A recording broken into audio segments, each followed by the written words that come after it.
Damdamag Radyo Sagada.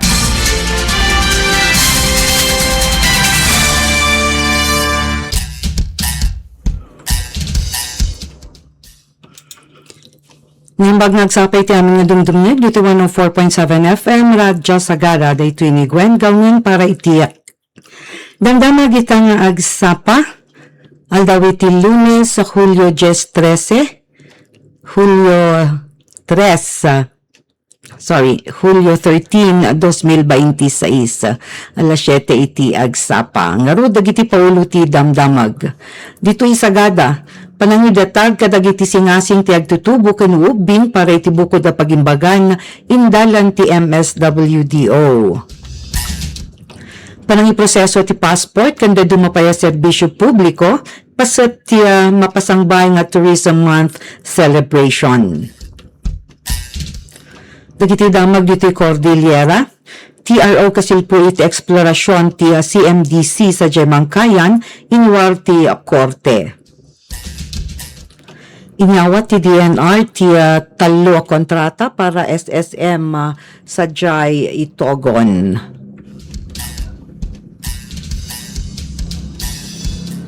Naitantan ti fingerlings distribution sa Jai Kalinga, gaputa agkurang ti danom. Agpanpanawagan ti KLCO kadagiti umiling agbayad ti bills tapno saan maputed ti supply ti probinsya. Dagiti lalaunan dagiti damag. Panangidatag kadagiti singasing ti agtutubo ken ubing para iti bukod a pagimbagan indalan ti MSWDO. Inyibkas dagiti 37 nga nakipaset iti workshop ti kapanunutan mainayig iti panakabukol ti plano para kanyada. Nakuna dagiti agtutubo ken ubing nga natalged ti panunot ken riknada iti nainsigudan nga estrukturan ti DAPI. Kastamot no addada iti kabanbantayan ken iti uneg ti simbaan. Aglaok tinayib kasdamet no addada iti bukod da ababalay ken uray iti uneg ti eskwelaan. Addada iti nang ibagay iti kapadasan iti bullying ken panangbuyad da a favoritism ti mano nga teachers. Pagad para kanyada dagiti nasipnget nga dalan iti uneg dagiti barangay ken ti pakabuklan nga kalsada no mano nga ken dagiti mano nga paglanglangoyan akas iti atikangan ken bumayeng.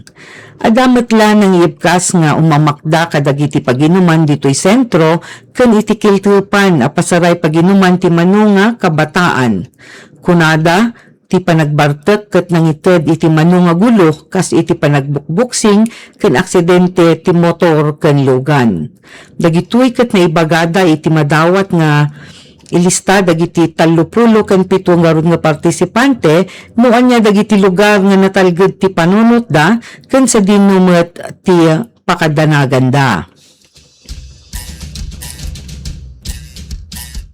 Ababamot nga panakipakaawat ti media disinformation ti pinasut ti Radyo Sagada.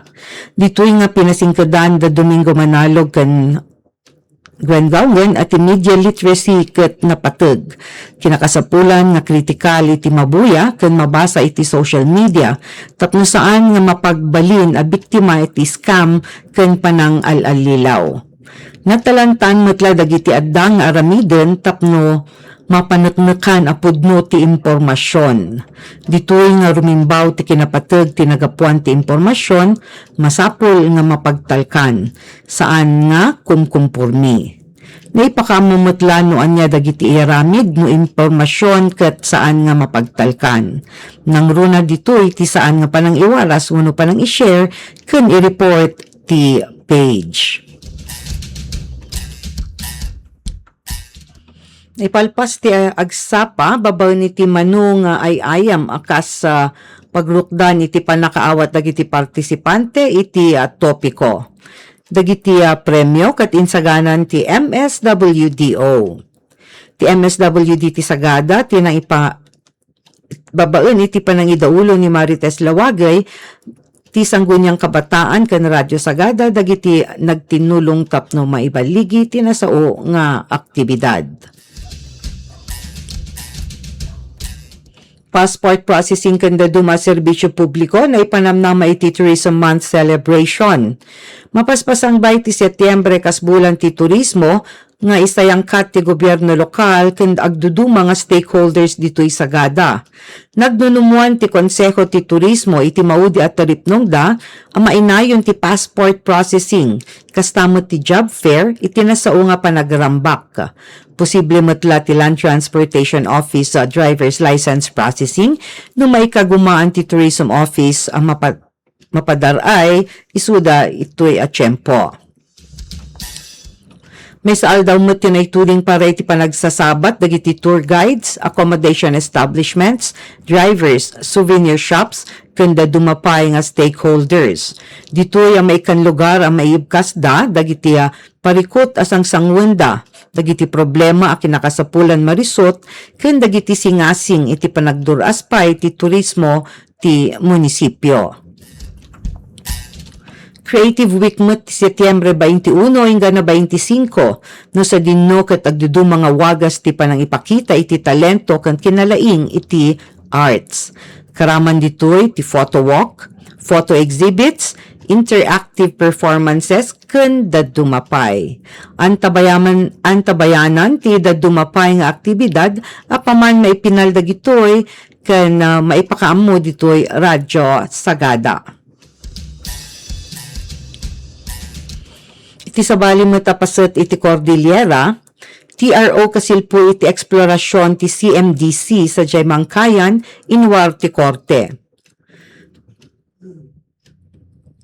Pimasingkad ti legal alabanan ijay Benguet kalpasan ang nagandat ti Korte amang paturong kadagiti barikada maipanggap ti panagmina. Nagipaulog ti Regional Trial Court Branch 64 sa Jaybugyas iti 72-hour temporary restraining order wenno TRO kontra kadagiti bumarangay amang mangbed iti exploration site ti Crescent Mining and Development Corporation wenno CMDC sa Jaymangkayan. Bilinan ti Korte dagiti dadaulo ti komunidad mainayon da Bulalakaw Barangay Captain sa Tour Lost Bayan Anton ken IP Mandatory Representative Marlo Pablo ang masapula isardengdan tiya pananglaped kadagiti drilling equipment nga sumurak ti kumpanya. Kuna ti Korte mabalin a pagapuan tiya pakalugyan ti CMDC no agtalin dagiti barikada. Naingot a kinondinar ti No Mines Movement ti ginawang ken Bulalakaw daytoy nga addang ti Korte. Kunada may sa daytoy a slap suit wenno pananggandat amang butbuteng ken mangpatal na kadagiti tattao amang salaknib ti kakailyanda kastamot ti nagtaudan a daga. Iman namang pa iti lokal nga abogado ani Attorney Carlston Lapniten na kunana iti English. Obviously, they were asserting land and environmental rights, not interests to mine the land by themselves. So clearly, this can be considered slap. Ngaminsong bat mo ti CMDC asaan na harassment manipod iti kumpanya daytoy. Iti may isang official statement inlawlawag ti kumpanya at ti TRO ket maipanggaplaeng iti pisikal a panangbedbed ti drilling activities da. In paganatget ti CMDC asaan ang malimitaran iti kalintagan ti panagsao, panagtitipon, wenno legal nga oposisyon. Ti panangipanday ti Korte iti kaso ket addaan ti legalidad ti operasyon. Tiririket nagapu iti limagasot ken talupulo ken tallo 533 hektarya asakop ti tulagan na pinalubusan ti gobyerno idi 2022. Inbaga dagiti bumarangay asaan austo ti proseso ti panagtiddaw iti pamalubos wenno FPIC manipod kadagiti katutubo. Ken maperdi ti 60% ti pangkasapulan ti kakailyanda iti panagtalon. Uray pa dati TRO kan simungad dagiti dadakkel a makinarya, si tatalged dagiti tattao nga agtalinaed kadagiti barikada, ana ipatakder pa ilaeng idi Oktubre 2025. At dati naka-schedule a summary hearing tapno maamuan no malawlawagan wenno mapaatid dugpay daytoy a restraining order kontra kadagiti residente. Agtalinaed tayo ang nakasubaybay kadagiti sumaruno a damag.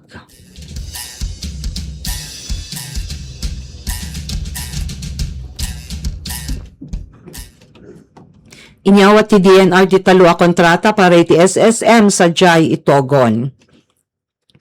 Temporaryo a kontrata para iti panangipataray iti small-scale mining sa Jai Itogon, Benguet, ti inyawat ti DNR iti mabiit. Dagitoy ti antamuklungakan North Wall Miners Association wenno ALNMA, Shanwart Gold Trading, ken ti Banggawan Gold or Miners Association.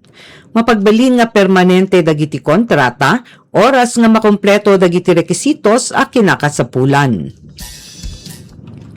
Agarup 50 kaninem nga hektarya ti naideklara akas luwakan minahang bayan, idi pa lang 2019. Babaon daytoy iti aplikasyon ti luwakan Itogon Pocket Miners Association wenno LIAP-PAMA. Isuti kaunaan nga SSM contract iti Cordillera nga inyawat ti gobyerno nakasurot iti People's Small Scale Mining Act. Sigun iti People's Small Scale Mining Act, maipalubos nga agminas dagiti kwalipikado nga SSM nga maipasidong iti nairut nga superbisyon ti gobyerno, mainaig iti paganurutan iti aglawlaw, seguridad ken dadumapay.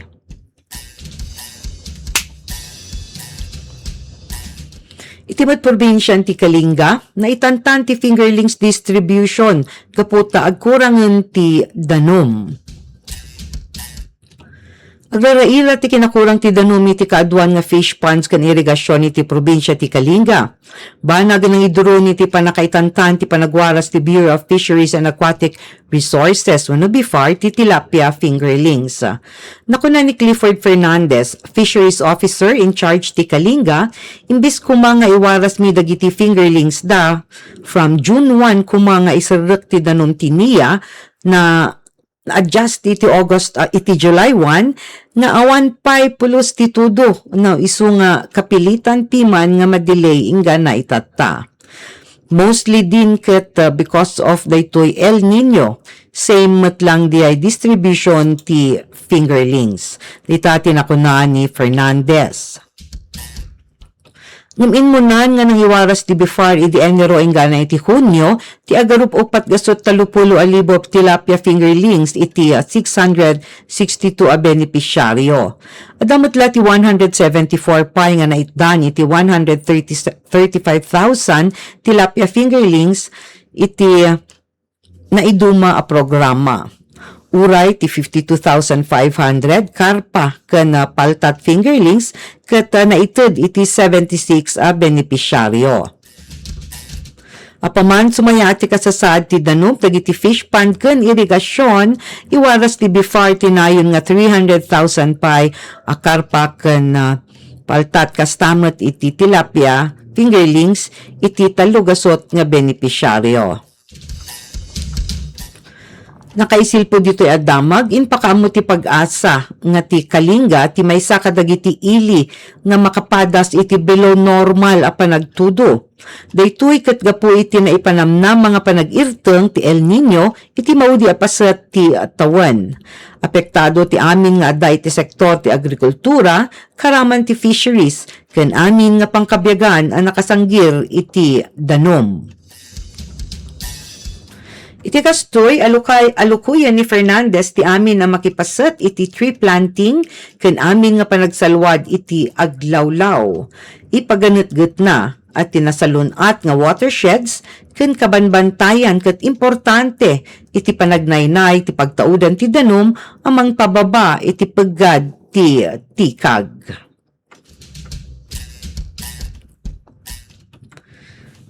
Iti lata probinsya ti Kalinga, ngin mina ti kuryente, Kaelko mapapela kadagiti consumer nga agbayad iti usto panawen. Sa nga 14 piso ken 50 sentimos na suruk ti kada kilowatt hour ti kuryente iti probinsya ti Kalinga agsipod iti bulan ti Hunyo. Nangingina no iti sigod nga 12.37 pesos kada kilowatt hour iti napalabas. Palawag ti Kaelko, daytoy ket gapu iti nginminaan ti gatangda iti kuryente manipod kadagiti supplier. Babaen iti panangsango iti sanggunyang bayan iti Tabuk, nag-apela ni LV Joven, General Manager ti Kaelko, nga kumamakabayad dagiti consumer iti usto nga oras. Sigun kanyana, saan nga matawaran dagiti supplier ti kuryente, istrikto kadagiti deadline ti panagbayad, ken adaan iti penalty. May sapay, sayang detoy generation charge discount no kumamakabayad ti kooperatiba ang nasapsapa. Sa bali pa iti babaydan iti NGCP nga mangipadanon babaen kadagiti transmission lines ti supply ti kuryente manipod iti supplier. Asog ni Joven, makipangpangaasi kami from the payment for the payment from the consumers. Tapno ti kasta, mabayaran tayo on time. Ma-avail me dagay discount tayo nga itited da, tapno makatulong pa'y nga mangibaba ijay generation rate charge. Data ti asog ni Joven kadagiti consumer. Iti paglintagan dagiti kooperatiba ti kuryente, kinakasapulan ti 2 bulan nga pampinansya a pondo, tapno mabaklay ti mabayaran nga kuryente, ken ti panangipadanon iti kuryente iti probinsya, sakbay maiwaras ti kooperatiba kadagiti babalay ken establisimento. Garud ti weather forecast para itang aldaw. Manipod iti pag-asa, iti alas 5:30 itatay. At tuwing garud ti weather forecast para iti sumaruno nga 12 nga oras. Southwest monsoon ti agraira nga weather condition ang mga apektar iti kalawaan nga Luzon. Iti kastoy ket adaan posibilidad tinalagaan ingana iti kadawyan a panagtudo ngem adamutla dagiti thunderstorms.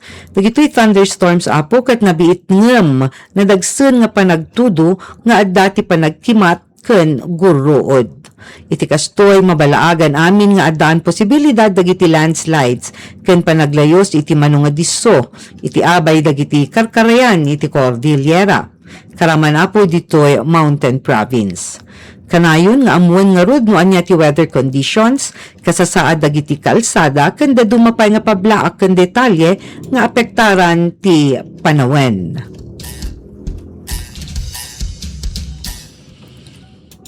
Dati mainayon dito'y damag, dito'y Hulyo 12, iti pakaistoryaan ti Pilipinas. Di kalman Hulyo 12, kat napatag iti pakaistoryaan iti Pilipinas. Iti dito'y nga aldaw iti 2016 na desisyonan sa The Hague, Netherlands, at the West Philippine Sea kat sanikwa ti Pilipinas kas exclusive economic zone. Awan ti batayan ti China amang ibaga nga sakop ti teritoryo da daytoy. Babaen nga ro diti United Nations Convention on the Law of the Sea wenno UNCLOS, may nga katulagan iti sangalubungan nga mangbinsa-binsa iti karbengan ken responsibilidad dagiti pagilyan mainayeg iti panag-usar kadagiti taaw. Nailukat para iti panakapirma ken panakipaset daytoy idi 1982 ken napagbalin nga maipatungpal idi 1994. Nakalanad iti UN clause dagiti tarabay mainayeg iti panagnegosyo, ti aglawlaw ken ti panangmanihar kadagiti rekurso iti taaw. Duwagasut nautical miles ti kalawan na daytoy manipod iti agdudu mga baseline shorelines ti Pilipinas. Iti exclusive economic zone ti pagilyan nga mangsaksaklaw iti taaw ket addaan ti na isang sangayan a karbengan amang usar iti natural resources na. Mairaman ditoy dagiti ikan, eksplorasyon iti oil ken gas, wind energy production. Ngum adaan waya-waya dagiti daddo mga pagilyan nga dumalyasat iti taaw ken agpatayab kadagiti eroplano iti tangatang. Ngem daytoy EEZ ti Pilipinas ket ag-overlap iti claim ti China. Al-alaen ti China tinalawa nga paset ti West Philippine Sea iti batayan ti kunada nga 9-line. Gapu iti panangipapati ti China asa ni kwada ti West Philippine Sea nag-adu nga gulo ken problema ti rinumswa. Maysa ditoy iti panangipatakderda kadagiti agduduma nga estruktura iti panatag shoal ken dadumapay adiso. Mano nga risirisan ti nagsasangwan ti Philippine Coast Guard ken dagiti puwersa ti China. Ngem ti mas makapaladingit ken makapaunget ti mano nga pasamak anang ikabil kadagiti marigrigat ang mangalap a Pilipino iti peggad. Nasugatan, nasaktan, ken naipadisida iti sigod nga paset ti taaw nga pagkalkalapan da. Maming ano nga saraken dagiti mangalap nga Chinese, ti taaw nga ayan dagiti Pilipino a fisher folk. Gapu iti mas dakdakkel nga boats dagiti Chinese, ket kabaelanda nga saraken ti nauneg nga paset ti taaw, ken ti dakes ket uray tinarabaw a paset daytoy municipal waters ket makiagaw ti Chinese fishing vessels. Inggan itattaket daytoy abaligi iti kasuratan ket agtalinaed nga iti kasuratan. Tanapigpigsang adayo ti China nga mangiramid iti panangituloy iti konstruksyon, panangdangran kadagiti Coast Guard ti Pilipinas ken karo nga maka itedda iti peggad iti biag pagimbagan ken pangkabyagan ti Pilipino a mangalap. Uray iti foreign policy ti Pilipinas ket awan ti usto nga masursurot mainaig ditoy. Ngarud na imbang nga agsapay ti amin nga dumdumneg, dito'y 104.7 FM Radyo Sagada, dito'y ni Gwen Gaungan, anang ipadanon kadagiti damdamag. Stay with us, makadwayo ni partner Rafi, hingga na sumublat iti tangatang mutlaang, dependento no ni partner Rafi, mano kadagiti community broadcasters tayo dito Radyo Sagada, ti maka umay itatata, adu kanyada ti madmadi ti rikrik na enda.